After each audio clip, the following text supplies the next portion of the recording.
Knowledge is power. Giving the right person the right information can be the difference between a brilliant scientific breakthrough or many years of fruitless frustration. The difference between a small business blooming or failing to take root.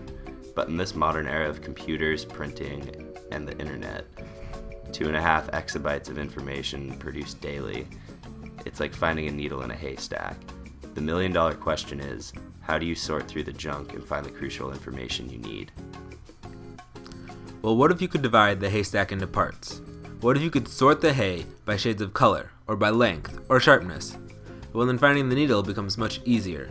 That's where knowledge organization and knowledge organization systems come in. There are many different interpretations on what knowledge organization is. For our purposes, we will define it as the systems intended to encompass all types of schemes for organizing information and promoting knowledge management. We sum it all up as the process through which we interpret, categorize, and store information. Knowledge organization and knowledge organization systems take place right in the middle of our own individual processes of information alchemy, supplementing the way we acquire knowledge. Knowledge organization has been refined throughout history. Aristotle broke down knowledge into a hierarchy of separate but related subjects: physics, mathematics, philosophy, etc., as well as laying the fundamental basis for logic. Sir Francis Bacon's book, The Advancement of Learning, created a taxonomy for the classification of all human knowledge. From 3 main branches, expansive subcategories reimagined Aristotle's work so many centuries later. He also greatly influenced the first systems in the Library of Congress. Melville Dewey and the Dewey Decimal System is the current system governing our libraries and might be the most distinctive knowledge system at work today. Here are some of the more common types of knowledge organization systems. Term lists, glossaries, dictionaries, gazetteers. These knowledge organization systems present a structured procession of informational objects. Classifications and categories. Taxidermies.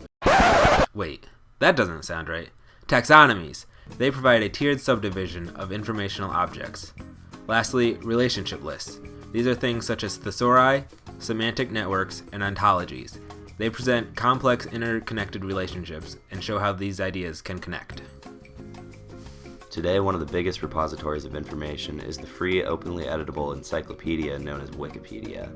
With over 30 million articles in 287 languages, it's the most widely used reference material. Here's a breakdown of how Wikipedia's knowledge is organized.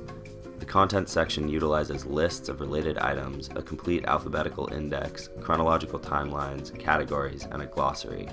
Articles are often cataloged into many subcategories and divisions within specific categories.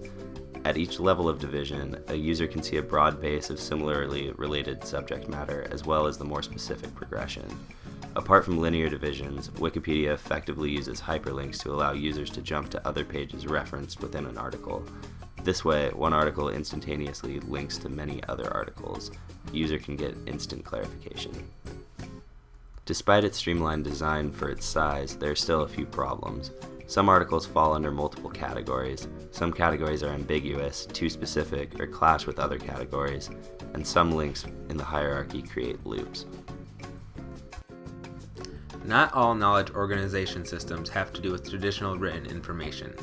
Amazon.com, the world's largest online shopping site, also exhibits many characteristics of a knowledge organization system. The knowledge it provides is the ability for a consumer to decide to purchase the right product.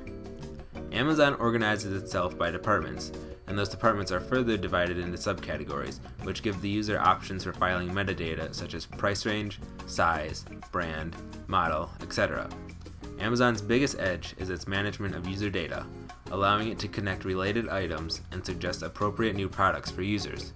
The simplicity of Amazon's knowledge organization system, combined with its ability to interconnect items through shopping trends, gives it a strong advantage in this digital age of e-commerce. What are the rules for building a knowledge organization system? There are none. Because of how infinitely diverse information is, there are countless ways to organize even the same documents. Based on our research, we found 3 main criteria to be consistent among effective knowledge organization systems. The first is usefulness. Knowledge organization systems should clarify a subject for the user and better allow them to make decisions. Sometimes a user might not have a clear goal in mind, and the knowledge organization system should account for this too. The second is relevance. There should be a concise relationship between the elements, and the overall system should be relevant and contextualized for the user's needs. The information should have a certain level of truth to it. The final is accessibility. Users should be able to freely access the knowledge organization system and intuitively navigate it.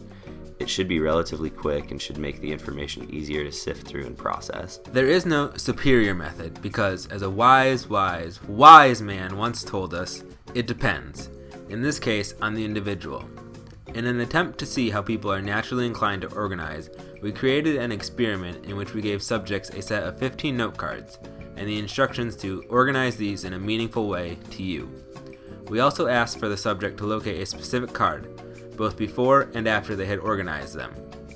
The average time it took while unorganized was 2.77 seconds, and after the cards were organized, on average it took only 0.818 seconds. And while no two people organized the cards in the exact same fashion, there were overlaps and groupings that suggested each person, independent of other participants, shared a concept of how certain cards related to each other. Knowledge organization systems are no longer limited to stacking books on a library shelf. With the internet, every website is a form of a knowledge organization system. Knowledge organization techniques connect people with the information they need, and in our fast-paced world, efficiency is key. On an individual level, every new piece of information we absorb is filed away by our brain's own way of knowledge organization. We have shown that people have a unique way of categorizing, while at the same time there are common threads that seem universal. We also know that, as with any system, there are complications. Lines can be blurred, and knowledge organization seeks to help better define these lines, as well as make knowledge organization systems more accessible, efficient, and usable by a wider audience.